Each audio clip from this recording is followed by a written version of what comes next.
Picture this, you wake up and your entire country's internet is down. ATMs no longer work, cryptocurrency wallets are drained, your smart home suddenly broadcasts static on every screen. Except it's not random static, it's propaganda in another language. For Iran and Israel, this dystopian scene is no longer science fiction, it's a daily reality. While headlines focus on airstrikes, assassinations, and geopolitical chess moves, a shadow war is unfolding behind screens and firewalls. It's a war of hackers, malware, AI-generated phishing, and blackouts. This invisible war doesn't just support the physical one, it defines it. And unlike traditional wars, this one spills easily across borders, dragging in the world's biggest economies, infrastructure, and even everyday people. The heist that shook Iran's crypto scene.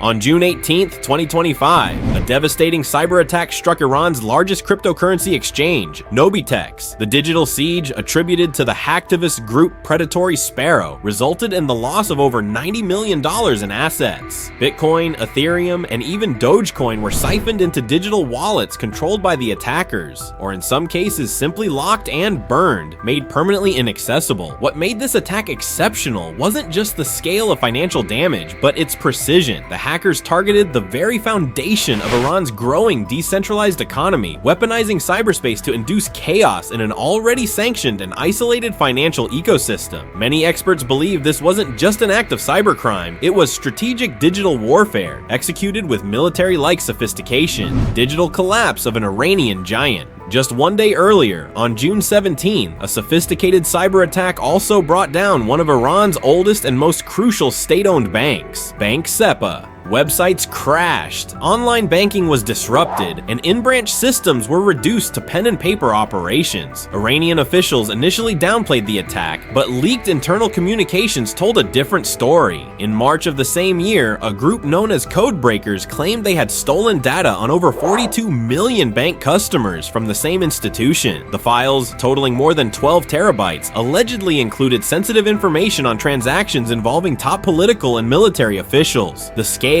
depth, and repeated targeting of this bank raised alarms not only in Tehran, but across the region. Hijacking the airwaves. Cyber warfare in this conflict goes far beyond stealing money or data. It's about winning hearts, minds, and controlling the narrative. On June 20th, Iranian state television was unexpectedly hijacked. Instead of the usual state-sponsored content, viewers across the country witnessed a sudden broadcast calling for protests against the regime. The hacktivist signature left behind strongly suggested links to Israeli cyber units or Israeli-aligned activists. In an authoritarian state like Iran, where control of media is synonymous with control of the population, this was no minor embarrassment. It was a direct challenge to the regime's grip on truth. Iran's internet goes dark. In response to the mounting cyber attacks and psychological operations, the Iranian government took a drastic step. Beginning June 17th, authorities initiated a near-total internet blackout across major cities. By June 18th, connectivity across the country had dropped by an estimated 97%. Officially, the regime blamed foreign interference. But internally, this was a panic move, a digital lockdown to prevent both cyber intrusions and the spread of protest messaging. Citizens found themselves digitally isolated from the rest of the world. Online banking, communication apps, foreign news, even basic email services. Everything vanished. International observers were quick to condemn the blackout as an authoritarian overreach, while Iranian officials claimed it was necessary to protect national security.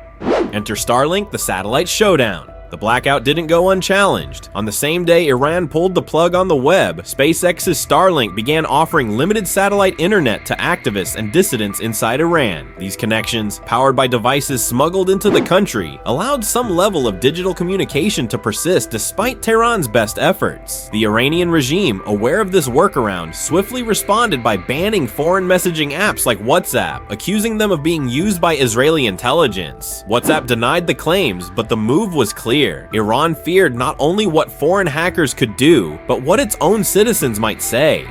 Weaponizing your webcam. In one of the most disturbing developments of the Iran-Israel cyber conflict, Israeli intelligence discovered that Iranian hackers had successfully infiltrated home security cameras and private webcams across Israel. These weren't used for simple voyeurism or petty spying. Instead, they became real-time intelligence tools, providing visual feedback on the effectiveness of missile attacks and airstrikes. Israeli defense agencies issued emergency advisories, urging citizens to shut off all smart cameras, especially those pointing towards sensitive locations. The idea that your nanny cam could be feeding targeting data to a foreign military brought a chilling realization. In this war, even your smart fridge could betray you.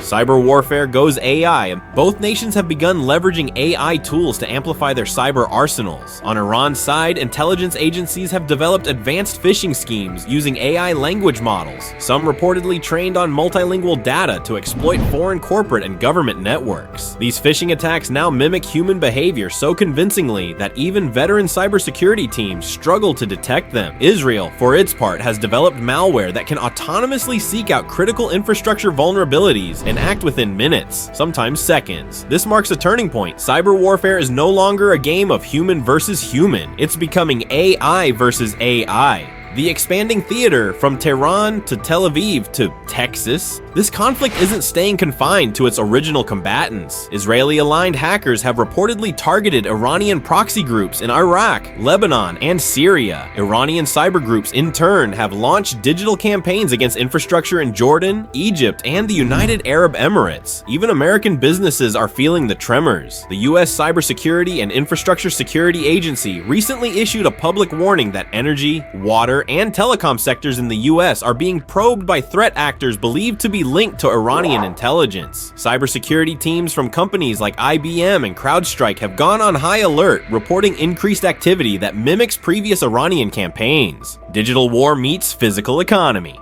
The effects of this invisible war have been felt in the real world. On June 19th, shortly after Iran's internet blackout and the Novatex heist, global oil prices surged. Brent crude shot up to $76.96 per barrel, marking the third consecutive weekly rise. Analysts connected the spike to fears that Iran could retaliate against Israel with missile attacks that might target regional oil infrastructure, and more importantly, that these attacks could be digitally coordinated and much harder to defend against. This fear of an unpredictable, asymmetrical war bleeding into the global economy is forcing nations far from the Middle East to prepare for digital fallout, where drones meet data. While the cyber war raged, Israel's Mossad reportedly conducted a simultaneous physical operation inside Iranian territory. On June 13th, explosive-laden drones were deployed at strategic missile launch sites within Iran, just hours before Israeli airstrikes began. Analysts believe that cyber intel gathered through infiltrated networks, and possibly even smart devices, was used to pinpoint and neutralize missile launchers before they could be activated. This dramatically reduced the effectiveness of Iran's response, cutting its retaliatory